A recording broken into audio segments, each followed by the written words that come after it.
గౌరవ మంత్రి గారు 691 కోట్ల రూపాయల బిల్లులు పెండింగ్లో ఉన్నాయని చెప్పారు. రాష్ట్రంలో మీరు చూస్తే అధ్యక్ష, బడా కాంట్రాక్టర్లకు మాత్రం బిల్లులు వస్తున్నాయి. చిన్న కాంట్రాక్టర్లకు ఇప్పుడు ఒక సంవత్సర కాలం నుంచి 691 కోట్ల రూపాయలు ఇవ్వకుండా సర్పంచులను, ఎంపీటీసీలను ఈ కాంగ్రెస్ ప్రభుత్వం గోసపుచ్చుకుంటా ఉంది అధ్యక్ష. చివరికి ఆ సర్పంచులు, ఎంపీటీసీలు గవర్నర్ గారిని కలిసి మొరబెట్టుకున్నారు, మంత్రుల్ని కలిసి మొరబెట్టుకున్నారు. చలో అసెంబ్లీ కార్యక్రమానికి వస్తే వాళ్ళను అరెస్ట్ చేసి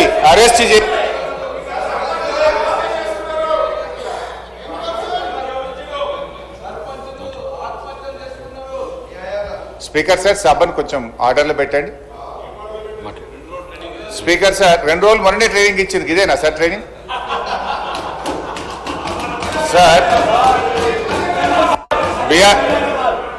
అధ్యక్ష, బీఆర్ఎస్ పాలనలో తెలంగాణ పల్లెలు అద్భుతంగా కేసీఆర్ గారి నాయకత్వంలో తీర్చిదిద్దబడ్డాయి. పల్లె ప్రగతి, పట్టణ ప్రగతి అనే కార్యక్రమం పెట్టి ప్రతి నెల పల్లె ప్రగతి కింద గ్రామాలకు 275 కోట్లు ఇచ్చాం, పట్టణ ప్రగతి కింద 150 కోట్ల రూపాయలు ఇచ్చాం. కానీ కాంగ్రెస్ ప్రభుత్వం వచ్చిన తర్వాత ఈ ఏడాది కాలంలో పల్లె ప్రగతి, పట్టణ ప్రగతి కింద 1 రూపాయి కూడా గ్రామ పంచాయతీలకు ఇవ్వకుండా పోవడం వల్ల ఈ రోజు ఈ సమస్య వచ్చింది అధ్యక్ష. ఇది నేను చెప్తున్నది కాదు, కేంద్ర ప్రభుత్వం చెప్పింది. దేశంలో ఉత్తమ గ్రామ పంచాయతీల అవార్డులు ప్రకటిస్తే టాప్ 20 అవార్డ్స్ లో 19 అవార్డులు తెలంగాణ రాష్ట్రానికి వచ్చాయి. 20లో 19 తెలంగాణకు తెచ్చిన ఘనత కేసీఆర్ గారిది, బీఆర్ఎస్ ప్రభుత్వాన్ని.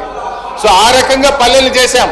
ప్రతి గ్రామ పంచాయతీకి ట్రాక్టరు, ట్యాంకరు, ట్రాలీ, నర్సరీ, వైకుంఠధామము, డంప్ యార్డు పెట్టి తెలంగాణ పల్లెలు దేశానికి ఆదర్శంగా నిలిపిన ఘనత కేసీఆర్ది, బీఆర్ఎస్ పార్టీ. అధ్యక్ష, మేము గౌరవనీయులు మంత్రి గారిని కోరేది ఒక్కటే, ఇవాళ ఈ ప్రభుత్వం వచ్చిన తర్వాత ఎస్ఎఫ్సి నిధులు విడుదల కావట్లేదు.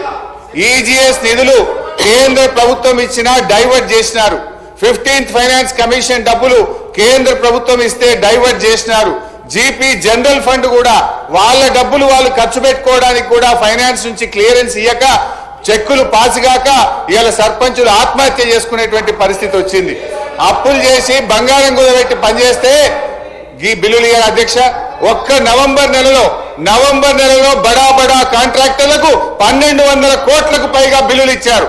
ఒక్క నెలలో 1200 కోట్లు బడా కాంట్రాక్టర్లకు ఇస్తారు. ఈ చిన్న కాంట్రాక్టర్లు 5 లక్షలు 10 లక్షలు చేసిన సర్పంచులు, ఎంపీటీసీలు, జెడ్పీటీసీల మీద ఎందుకు పగబట్టి కక్షతో వాళ్ళని ఇబ్బంది పెడుతున్నారని చెప్పి నేను ఈ రోజు ప్రభుత్వాన్ని అడుగుతున్నా అధ్యక్ష. ఈ రోజు పరిస్థితి ఏమైంది? గ్రామ పంచాయతీలకు రెగ్యులర్ గా ఇవ్వాల్సిన నిధులు ఇవ్వకపోవడం వల్ల చివరికి ఏం దాకొచ్చిందంటే, అమెరికా దేశం తెలంగాణకు పోతే చికెన్ గున్యా వ్యాధులు వస్తున్నాయి, జాగ్రత్త అని అమెరికా దేశం ఆ దేశ పౌరులను హెచ్చరించే పరిస్థితి ఏర్పడ్డదంటే పల్లెల్ని ఏ రకంగా మీరు నిర్లక్ష్యం చేశారో అర్థమవుతా ఉంది. ఇప్పటికైనా ఇప్పుడు అమెరికా తెలంగాణ పోతే చికెన్ గున్యా వస్తుందని ఆ దేశ పౌరులను హెచ్చరించిందంటే ఇది మన రాష్ట్రానికి అవమానం, ఈ దేశానికి కూడా అవమానం. మీ పాలన ఆ రకంగా ఉన్నది. సో దయచేసి మేము కోరేది ఒక్కటే అధ్యక్ష, వీళ్ళు బిల్లులే కాదు అధ్యక్ష, ఎంపీటీసీలు, సర్పంచులు, జెడ్పీటీసీలు దిగిపోయి 9 నెలలైంది, ఇంకా వాళ్ళ జీతాలు కూడా పెండింగ్లు ఉన్నాయి. 1వ తారీఖు జీతం ఇస్తామని చెప్తారు. జెడ్పీ చైర్మన్లకు, జెడ్పీటీసీలకు, ఎంపీటీసీలకు దిగిపోయి 9 నెలలైనా 3 నెలల జీతాలు పెండింగ్ ఉన్నాయి అధ్యక్ష. ఆ జీతాలు ఇయరైతే, పనిచేసిన దానికి బిల్లులు ఇయరైతే, వాళ్ళు మిత్తిలు కట్టలేక, అప్పులు కట్టలేక ఇవాళ చాలా బాధల్లో ఉన్నారు. నేను సూటిగా మంత్రి గారిని అడిగేది ఒక్కటే, దయచేసి త్వరలో ఇస్తాము, తొందరలో ఇస్తాం కాదు అధ్యక్ష, స్పష్టమైన డేట్ చెప్పి గ్రామ పంచాయతీ ఎన్నికలు మీరు పెట్టబోతున్నారు, ఆ లోపు వాళ్ళ బిల్లులన్నీ కూడా క్లియర్ చేయాలని చెప్తా ఉన్నాం. మీ దాంట్లో ఏం చెప్పింది అధ్యక్ష? ఈరోజు ఇది మీ మేనిఫెస్టో, కాంగ్రెస్ పార్టీ మేనిఫెస్టోలో ఏం చెప్పింది అధ్యక్ష? రాజీవ్ గాంధీ గారు తెచ్చిన 73, 74 రాజ్యాంగ సవరణ ప్రకారంగా మీరు గ్రామ పంచాయతీలను బలోపేతం చేస్తామన్నారు, నిధులు విడుదల చేస్తామన్నారు. కానీ మీరు అది ఏది కూడా చేయకుండా ఇవాళ మోసం చేస్తున్నారు. మాజీ సర్పంచ్లకు, మాజీ ఎంపీటీసీలకు పింఛన్లు ఇస్తామన్నారు, పింఛన్ మాట దేవుడు కానీ వచ్చే జీతం కూడా ఇస్తలేదు అధ్యక్ష. గా పింఛన్ కూడా ఎప్పటి నుంచి ఇస్తారో, జీతాలు ఎప్పటిలో క్లియర్ చేస్తారో, బిల్లులు ఎప్పటిలో క్లియర్ చేస్తారో స్పష్టంగా చెప్పాలని మీ ద్వారా అడుగుతా ఉన్నా. గౌరవ సభ్యులు కొత్త ప్రభాకర్ రెడ్డి గారు, కొత్త ప్రభాకర్ రెడ్డి గారు, గౌరవ సభ్యులు పల్ల రాజేశ్వర రెడ్డి గారు. అధ్యక్ష